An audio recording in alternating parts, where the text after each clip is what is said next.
Hi, welcome to Through the Bible. We are talking about tithing and tenth, and we're going through the whole Bible, and we're stopping each place where these things are mentioned. Now, most people want to start with the middle of a book and go right and left, which is completely absurd. That we should not do those kind of things. That's what gets us into all these troubles. If you read the scriptures from page 1 to end, you would have many questions about probably some of the things you believe now. Questions that should be asked. There's no need to take things by blind faith when the Lord gives you wisdom right in His Word. So we've touched on the Abraham tithe, we've touched on the Jacob tithe, and we went through the law and seen there was more than one tithe, and the tithe was never money, it was always food, even though they had money. It's been brought to my attention that people think that Cain and Abel tithe, and we're going to touch on that. But after the law, this is where we are now, and if you haven't heard the previous three, I would encourage you to go back and listen, because these are short segments. We're just going to get to the point and go. After the law, the tithing and tenth is not mentioned that much. It's mentioned Second Chronicles, where they're building a temple. Nehemiah makes the temple safe. We have, I believe it's pronounced Amos. It talks about bringing the tithe in, after 3 years. Chronicles, it deals with the reign of King Solomon. It covers the wisdom of Solomon and the building and construction of the temple in Jerusalem, which was dedicated to the Lord. And, excuse me, these all deal with law giving. Malachi deals with law giving. Amos talks about it. I guess that's how you say it. I might be saying it differently. But Chronicles talks about it. Nehemiah talks about it. Restoring temple rules. Because the Levites, the tribe of Levites, could have no jobs. They lived off the food that the people brought. The storehouse was a literal storehouse. Today, to make this doctrine work, you have to call the building that the church meets in the storehouse. It's not factual. That's not the truth. That building is just a place where people come in the church, some of the church, not everybody that goes there is the church. Calling that building the church is absolutely sinful. It's wrong, it's a lie, it's a misleading truth. And it's the only way to build churchanity doctrine is to absolutely believe that the church is a building. When people will say, well, I don't really believe it's a building, but their verbiage gives them away. They're saying things like, well, I left my Bible in the church. Well, you're calling the building the church. That's a lie.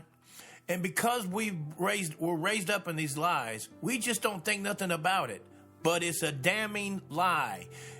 If the world looks at the church buildings, thinks that God lives there, then all of a sudden one of them gets robbed or burns down, and it puts doubt in their hearts and minds and going, I thought God lived in those places.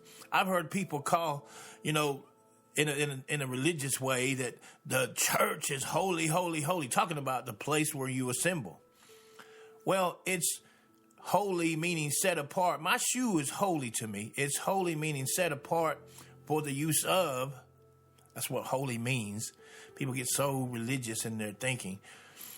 And for the use of, for the church to come in and hang out together and group together.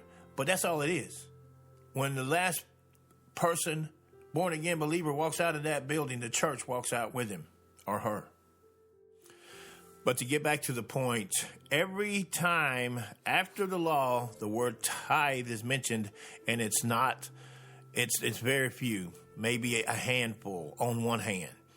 Times it's mentioned, it's referring to the law.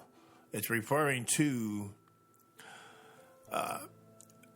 the temple rules, because the Levites could not have a job. The Levites, they didn't own anything.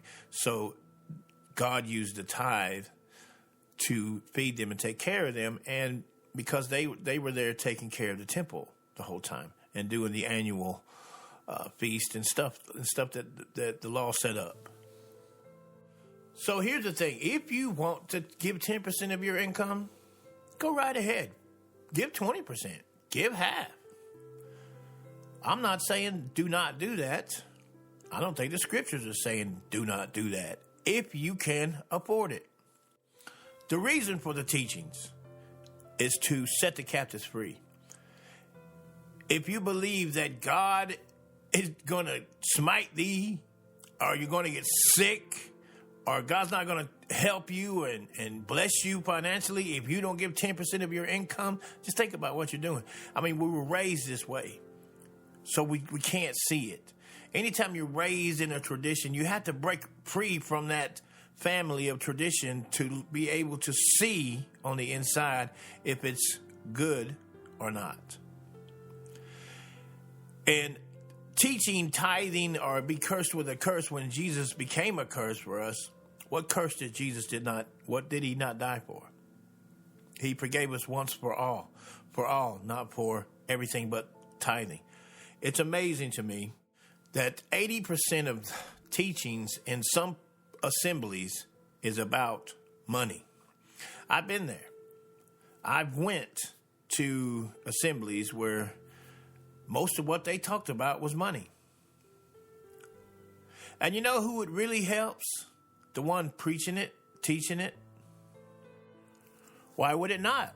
I mean, they're teaching people that if you give money, the windows of heaven are going to be opened up to you. You know, that's just like, hey, come spend $1 here, you can win 10 million. You know, Father already said through Christ that the birds don't work. The grass doesn't toil. Yet your Father feeds them and clothes them. Your Father already gave an illustration on an earthly dad giving his child bread instead of a snake. And he said, how much more will your Father give to you? Father said he would take care of us. In the next segment, we go to the New Testament, and we're going to talk about tithing. And I think you'll be surprised at how little the New Testament has to say about tithing. Until then.